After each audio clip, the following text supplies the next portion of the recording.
Hello students, நான் உங்கள் வாத்தி பேசுகிறேன். இப்போ வந்து அடுத்து என்ன பார்க்க போகிறோன்னா, சாப்டர் 6ல் இருக்கிற எக்ஸசைஸ் 6.1 பார்க்கலாம். அதில் ஃபஸ்ட் ஒன்று, இதுக்கு ஃபஸ்ட்டு நீங்கள் வந்து ஐடென்டிஸ் தெரியணும். அதுக்கு வந்து ஃபஸ்ட்டு புக்கில் இருக்கிற 240 இருக்கிற இந்த பர்பிள் கலருக்கு பார்த்தீங்களா, இந்த பாக்ஸ் ஃபுல்லாகவே பார்த்துருங்க. tan θ = sin θ by cos θ, cot θ = cos θ by sin θ, cosecant θ ஓட தலைகீழ் என்னன்னா 1/sin θ, secant θ ஓட தலைகீழ் 1/cos θ. இதெல்லாம் பார்த்துருங்க. இதை பார்த்தா தான் நீங்கள் ஃபஸ்ட்டு ரோமன் இருக்கிற எல்லா சமயம் போட முடியும். ஓகேவா? நெக்ஸ்ட்டு வந்து இது இருக்குது பார்த்தீங்களா, sin square θ + cos square θ = 1. அதுக்கப்புறம் 1 + tan θ, tan square θ = secant square θ, 1 + cot square θ = cosecant square θ. இதெல்லாம் பார்த்துருங்க. இந்த 1 + tan square θ இருக்குது பார்த்தீங்களா, இந்த 1 வந்து இந்தாண்டு கொண்டு போனீங்கன்னா ஆகும் tan square θ = secant square - 1 ஆகும். அந்த மாதிரி தான் சம் போட முடியும். ஓகேவா?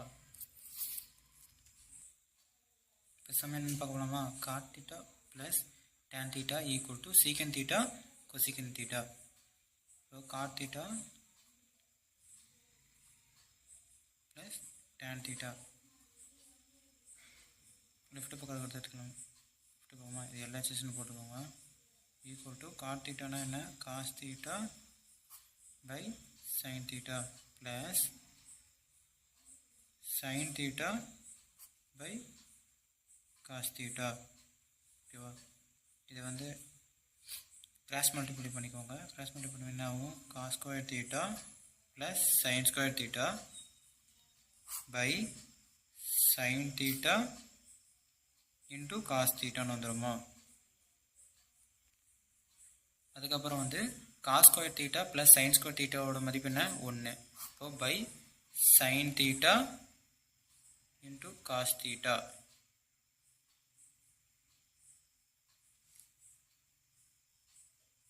நெக்ஸ்ட் வந்து 1 வந்து இந்த ரெண்டுக்கும் புது தானா, அப்போது 1 by cos θ ஃபஸ்ட்டு போட்டுக்கலாம். ஏன்னா ஃபஸ்ட்டு கொஸ்டின் இருக்குது secant θன்னு இருக்குது, அதனால் நம்ம cos θ ஃபஸ்ட்டு போட்டுக்கலாம். cos θ into 1 by sin θ. இப்போ 1 by cos θ ஓட மதிப்பு என்ன? secant θ into cosecant θ. RHS கண்டுபிடிச்சாச்சா? இல்லை hence proved எழுதிக்கோங்க.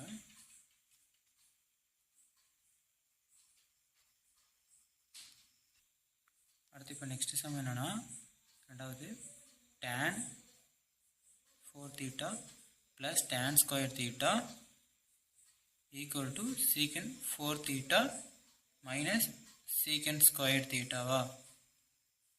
சொல்யூஷன்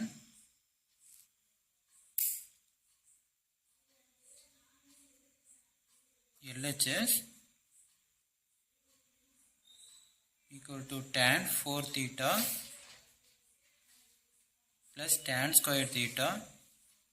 இதில் ரெண்டுமே என்ன பொதுவாக இருக்குது? tan square θவா? ஏன்னா இங்கே வருங்க 4ல் வந்து 2 ஸ்கொயர் இருக்கா, அப்போது ஒரு tan square எடுத்துக்கலாம் வெளியே. tan square θ bracket tan square θ + 1ன்னு வருமா? = tan square θ என்னென்னு வரும்? secant square θன்னு வருமா? secant square θன்னு வருமா? இது வந்து LHS. அடுத்து RHS எடுத்துக்கோங்க வெளியே. RHS என்ன? secant 4θ minus secant square θ = secant 4θவா? இதுலேயும் ஸ்கொயர் இருக்கா, அப்போது secant square θவை ஒன்று வெளியே எடுத்துக்கலாம்.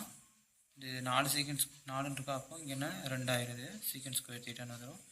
இங்கே 1 தான் இருக்கா, அப்போது 1 வந்துடும் -1 = secant square θ. இங்கே secant square θ -1 இருக்கிறது என்ன ஆகும்? tan square θ ஆயிரும்.